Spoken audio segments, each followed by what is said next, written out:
नमस्कार दोस्तों, भगवान श्री राम को तो हम सभी जानते हैं। मर्यादा पुरुषोत्तम श्री राम हम सबके भगवान हैं, हम उनकी पूजा करते हैं। और ये बहुत पुरानी कहानी है। जब राम और रावण का युद्ध हुआ था, भगवान श्री राम ने उसमें विजय प्राप्त की थी। और ये कहानी हम सभी जानते ही हैं। मैं वो कहानी आपको दोबारा नहीं सुनाऊंगा। मैं बस इतना कहूंगा कि जब आपको शिक्षा लेना हो ना, जब आपके ज़िंदगी के सारे रास्ते बंद हो गए हों, आपको जीवन में कोई रास्ता नहीं मिल रहा हो, उस वक्त आप भगवान श्री राम को याद करिए। और मैं उम्मीद करता हूं कि आपको कोई ना कोई ऐसा रास्ता उनके जीवन से, उनके ज़िंदगी से मिल जाएगा जो आपके राह को आसान करेगा। आज का ये वीडियो मैं इसी शब्दों के साथ शुरू करता हूं, जो कि है मनोज मुंतशिर का भगवान श्री राम से जो मैंने सीखा।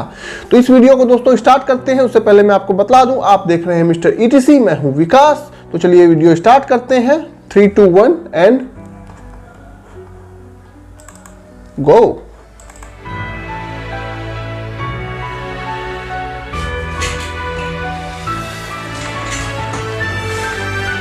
कमेंट में राम राम लिख दीजिए। मैं बहुत छोटा था, लगभग 5 बरस का, जब मेरे नाना जी स्वर्गीय श्री रामदेव सिंह ने पहली बार श्री रामचरितमानस से मेरा परिचय करवाया। नाना जी ने कहीं से मुझे एक छोटी सी पुस्तिका लाकर दी थी, सुंदर कांड, जो मैं जोर जोर से ऊंची ऊंची आवाज में पढ़ता रहता था। प्रविश नगर कीजय सब काजा, हृदय राख कौशलपुर राजा, गरुड़ सुमेरु रेणु समताही, राम कृपा करि चितवा जाही। आज तक वो चौपाइयां जबानी याद हैं। फिर थोड़ा बड़ा हुआ, रामचरितमानस को पूरा पढ़ने की उत्कंठा जगी। गोरखपुर की विख्यात गीता प्रेस में छपी हुई मानस की वो पुस्तक मुझे आज तक स्मरण है, जिसके 10वें पन्ने पर श्री राम शलाका प्रश्नावली हुआ करती थी। ये प्रश्नावली एक अद्भुत यंत्र है। मन में जो भी प्रश्न उठ रहे हों, जो भी शंका हो, सबका समाधान एक चौकोर से डब्बे में बंद है। श्री राम का ध्यान करके किसी भी कोष्ठक में उंगली रख दीजिए, कोई एक चौपाई आपके प्रश्न का उत्तर बन के सामने आ जाएगी। गीता प्रेस की रामचरितमानस आपके घर पे भी जरूर होगी। ये विधि प्रयोग में लाकर देखें, आप चौंक जाएंगे कि कैसे आपके हर संभावित प्रश्न का उत्तर इस यंत्र में छुपा हुआ है। अगर आपको ये यंत्र कहीं ना मिले तो कमेंट सेक्शन में अपनी ईमेल आईडी या व्हाट्सएप नंबर लिख दें। मैं यंत्र की स्कैन कॉपी आपको ईमेल कर दूंगा। राम की कृपा पर सबका बराबर अधिकार है और राम से मिली हुई शिक्षा पर भी सबका अधिकार है। मेरा व्यक्तिगत अनुभव है कि राम को रोल मॉडल बनाकर जिया जाए तो दुनिया की तमाम कामयाबियां कदमों पर झुक जाएंगी। और कामयाबियों से मेरा आशय सिर्फ धन अर्जित करना या पद प्रतिष्ठा पाना नहीं है, सुख शांति भी है। सबसे बड़ी कामयाबी तो सुख शांति है। नमस्कार, मैं हूं मनोज मुंतशिर और मैंने श्री राम के जीवन से जो सीखा वो मैं आपके साथ आज बांटना चाहता हूं। एक वीडियो काफी नहीं होगा, मुझे पूरी सीरीज बनानी होगी, लेकिन मैं जानता हूं कि ये मेरे समय का सदुपयोग है, क्योंकि एक एक वीडियो आपके जीवन के हजारों बंद दरवाजे खोल देगा। मैं बार बार दोहराता हूं, आज फिर कह रहा हूं, सही रोल मॉडल्स चुनिए, सही उदाहरण सामने रखिए, और एक बार मन में सीखने की ललक जाग जाए तो शुरुआत श्री राम से कीजिए। जो राम से सीखेगा, राम के आगे झुकेगा, वो किसी बाधा के रोके नहीं रुकेगा। जय श्री राम। हजारों साल पहले का एक दृश्य देखिए। आज चैत मास की 9वीं तिथि है और वर्षों प्रतीक्षा करने के बाद आज मां कौशल्या की गोद भरने वाली है। भविष्यवाणी हो चुकी है, पुत्र जन्म लेगा। नाम पहले से ही निश्चित है, राम। किसी भी क्षण राम आ सकते हैं।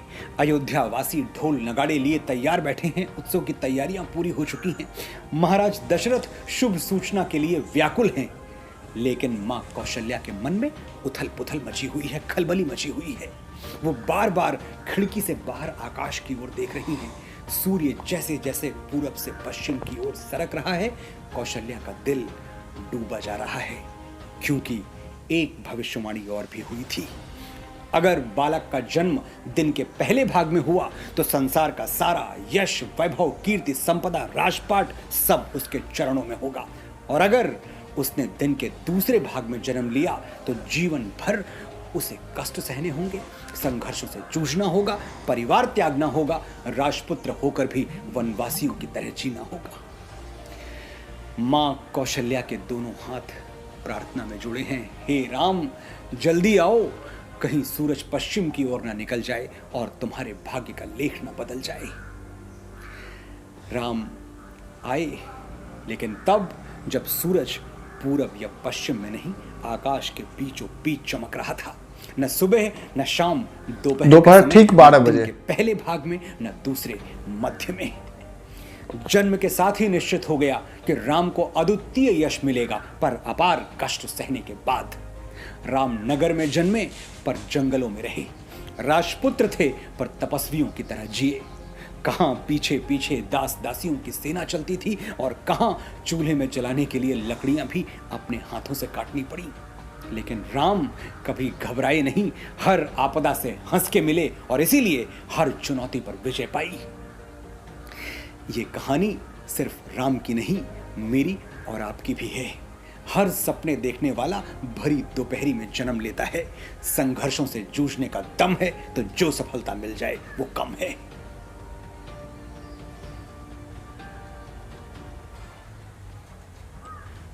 उस दिन दंडकारण्य में रावण साधु का भेष धर के आया और शैतानों वाला दुष्कृत्य कर गया। उठा ले गया मां सीता को उनकी इच्छा के विरुद्ध। सीता चीखती रही, अपने सतीत्व का वास्ता देती रही, लेकिन उस अहंकारी ने उनकी एक न सुनी। बंदी बना लिया मां सीता को अशोक वाटिका में और साफ कह दिया, इस यातना भरे कारावास से छूटने का एक ही रास्ता है, मुझे पति रूप में स्वीकार करो, क्योंकि तुम्हें रावण की कैद से छुड़ाने वाला इस ब्रह्मांड में कोई पैदा नहीं हुआ। सीता जानती थी कि रावण की बात पूरी तरह असत्य नहीं है। वो महाबली है, ग्रहों नक्षत्रों को बंदी बना चुका है, देवताओं को भी पराजित कर चुका है। उससे लड़ना, लंका पर चढ़ाई करना, ऐसा दुस्साहस तो स्वयं नारायण भी नहीं कर सकते। इतनी कठिन परिस्थिति सीता के सामने थी, फिर भी राम पर उनका विश्वास एक क्षण के लिए भी कमजोर नहीं पड़ा। कह दिया उन्होंने रावण से, मेरे राम आएंगे और तेरी लंका से ससम्मान मुझे लेकर जाएंगे। इस विश्वास की गहराई समझिए। जब हनुमान राम की अंगूठी लेकर मां सीता की खोज खबर लेने लंका आए थे तो उन्होंने मां से कहा था, आइए बैठिए मेरे कंधे पर, मैं आपको उड़ाकर श्री राम के पास ले जाऊंगा, मुझे कोई नहीं रोक सकता। हनुमान की बात एकदम सही थी, उन्हें कौन रोक सकता था। लेकिन जानते हैं मां सीता ने क्या उत्तर दिया था हनुमान को? रावण मुझे मेरे पति की चौखट से उठाकर लाया था, मैं उस चौखट पर वापस तभी जाऊंगी जब मेरे पति मुझे लेने आएंगे। ये था एक सुहागन का विश्वास अपने सुहाग पर, अपने सिंदूर पर। वो विरह की वेदना सहती रहीं और मन ही मन राम से कहती रहीं, राम पिया तुम्हें सिया बुलाए, बिरहा का दुख सहा न जाए।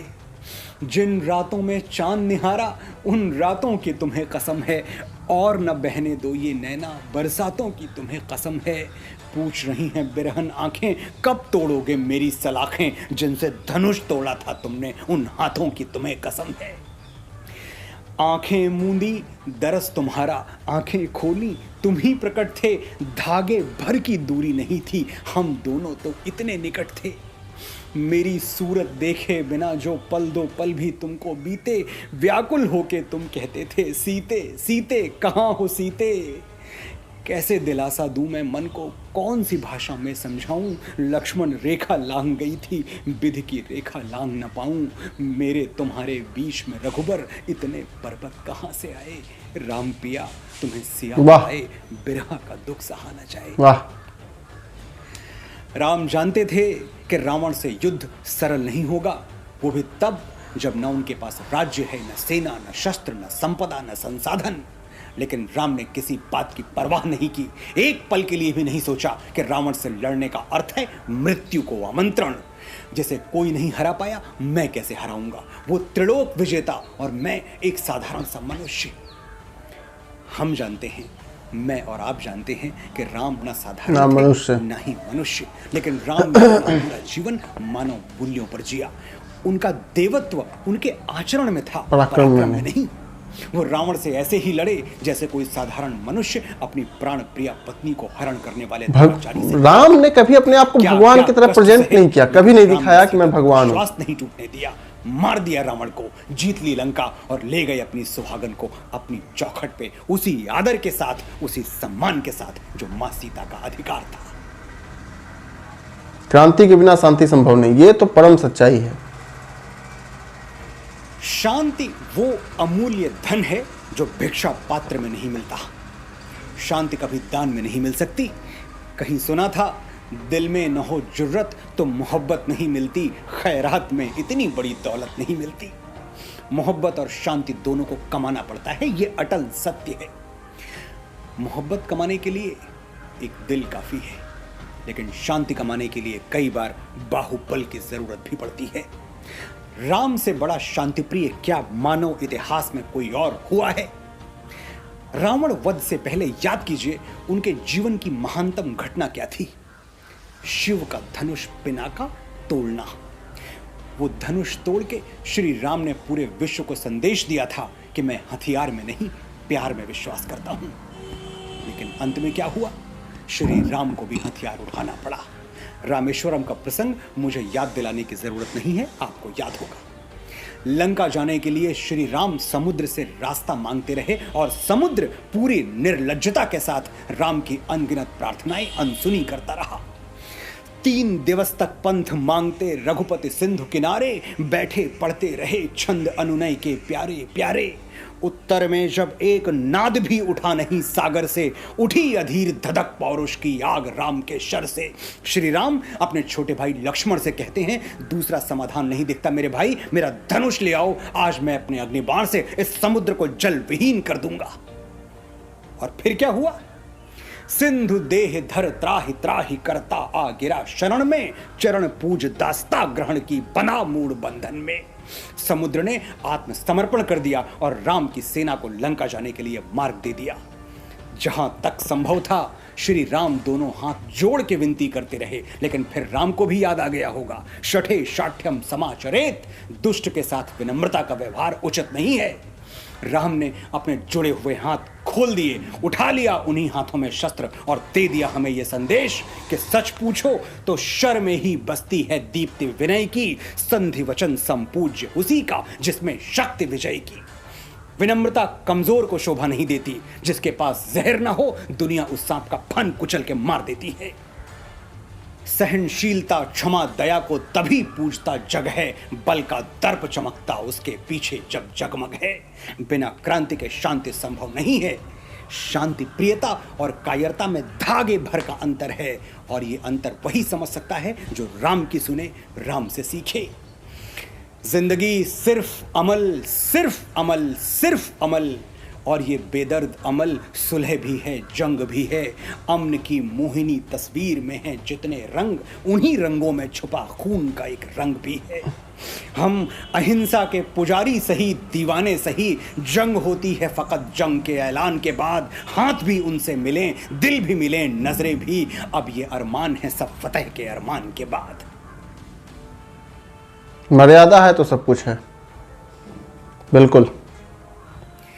लंका का युद्ध अपने अंतिम चरण पर था। अब भगवान राम और रावण आमने सामने लड़ने वाले थे। श्री राम युद्ध के लिए निकले तो विभीषण उनको देखकर रो पड़े। राम ने पूछा, क्या हुआ विभीषण, क्यों रो रहे हो? विभीषण बोले, आप जिससे लड़ने जा रहे हैं राघव, वो ब्रह्मांड का सबसे शक्तिशाली योद्धा है। सृष्टि के सबसे घातक हथियार हैं उसके पास। अनगिनत घोड़ों वाला रथ है जिस पर चढ़कर वो आपसे युद्ध लड़ेगा, और आप नंगे पांव हैं। रथ तो छोड़िए, एक अश्व भी नहीं है आपके पास। राम कैसे लड़ेंगे रावण से? राम मुस्कुराए और विभीषण से बोले, अभी तक वीरता का मौन व्रत देखा कहाँ है? अभी तक सत्य को संघर्षरत देखा कहाँ है? बहुत देखे हैं तुमने लकड़ी और लोहे के रथ, लेकिन विभीषण मर्यादा का रथ देखा कहाँ है? सही बात। जो भीषण यातना से प्राप्त हो वो यंत्र देता हूँ, मनन कर लो, तुम्हें मैं दिग्विजय का मंत्र देता हूँ। मनुष्य को देवता जो कर दे वो कर्तव्य सिखाता हूँ। नयन खोलो, तुम्हें मैं ये रथ दिखाता हूँ। कैसा था वो रथ, राम का रथ, मर्यादा का अदृश्य रथ। आप भी देखिए, पराक्रम, शौर्य, साहस और लगन इस रथ के पहिए चार, विवेक और बुद्धि के दो अश्व करते वेग का संचार। दया की रस्सियों में अश्व हैं बांधे हुए, रथ से हैं संयमशील चाबुक, ताकि रथ भटके पथ से। पथ से। चढ़ो इस रथ पे सीना तान के और सर उठा के तुम, चढ़ो इस रथ पे मस्तक पर कई दिनकर उगा के तुम, चढ़ो इस रथ पे पावन कर्म का चंदन लगा के तुम, चढ़ो इस रथ पे अपने मन में रघुनंदन जगा के तुम। कहाँ दानव है फिर कोई कि भय से जो तुम्हें भर दे, कहाँ वो नर तुम्हारी भाग्य रेखा पर जो पग धर दे। चढ़ो इस रथ पे तुम एक बार भर हुंकार, फिर देखो कोई पैदा नहीं जग में पराजित जो तुम्हें कर दे। जो मर्यादा के रथ पर सवार होकर जीवन का युद्ध लड़ते हैं वो श्री राम की तरह विजयी होते हैं। हमारे पास कुछ और हो ना हो, पराक्रम, शौर्य, साहस, लगन, विवेक, बुद्धि, दया, संयम और शील है तो हमें पैदा नहीं हुआ। राम के जीवन से सीखने के लिए एक जीवन कम है। एक एपिसोड में बात कैसे सिमट पाएगी। मैं इस श्रृंखला की अगली कड़ी लेकर बहुत जल्द वापस लौटूंगा। तब तक सिर्फ इतना याद रखें कि राम उन्हीं का साथ देते हैं जो कर्तव्यनिष्ठ होते हैं, कर्मठ होते हैं। अंग्रेजी में भी कहते हैं nothing will work if you don't. नाथ दैव कर कवन भरोसा, सोशिय सिंधु करिय मन रोसा, कादर मन कहूं एक अधारा, दैव दैव आलसी पुकारा। कर्म करते रहिए, राम आपकी सहायता अवश्य करेंगे। फिर मिलेंगे। नमस्कार दोस्तों। वीडियो तो देखिए, वीडियो तो बहुत ही अच्छा था। खास करके मनोज मुंतशिर साहब का जो प्रेजेंट करने का तरीका है, जो वो जिस शौर्य से उस चीज को बोलते हैं, जिस तरीके से उस बात को बोलते हैं, यार एक चिंगारी सी लग जाती है शरीर में। श्री रामचंद्र के बारे में मैं जितना बोलूं या आप जितना बोले, उनके बारे में लाखों किताबें लिख दी जाएं तो भी कोई उनके बारे में पूरी बात नहीं बोल सकता। उनके बारे में आप ये समझ लीजिए कि जो लड़का, जो राजकुमार कल रात तक युवराज था, सुबह वो उठता है और उसको पता चलता है कि चलो वनवास के लिए निकल चलते हैं। वो निकलता है वहां से, युवराज श्री राम निकलते हैं अयोध्या से। रास्ते में वो बंदरों की सेना लेते हैं, वो भीलों से मिलते हैं, वो पत्ते खाते हैं, वो जंगल में अपना जिंदगी गुजारते हैं, वो रावण से लड़ते हैं, लौट के आते हैं तो वो मर्यादा पुरुषोत्तम भगवान श्री राम बन जाते हैं। 14 साल का वनवास, 14 साल का वो कठोर परिश्रम उन्हें भगवान बना देता है। ये थे भगवान श्री राम। उनकी जिंदगी के बारे में जितना सुने, जितना जाने कम है। दोस्तों ये वीडियो आपको कैसा लगा वो मुझे कमेंट करके बताइए। आपका कोई सवाल हो तो वो मुझे कमेंट करके बताइए। साथ ही साथ ये वीडियो पसंद आया हो तो इसे एक लाइक दे दीजिए। इस वीडियो पर लाइक का जो एम रखेंगे वो रखेंगे 200 लाइक्स का। इतना तो यार आप लोग कर ही दोगे। और कमेंट में एक बार जय श्री राम बोलो। तो मिलते हैं अगले वीडियो में। इस चैनल को सब्सक्राइब कर दीजिए। जय श्री राम।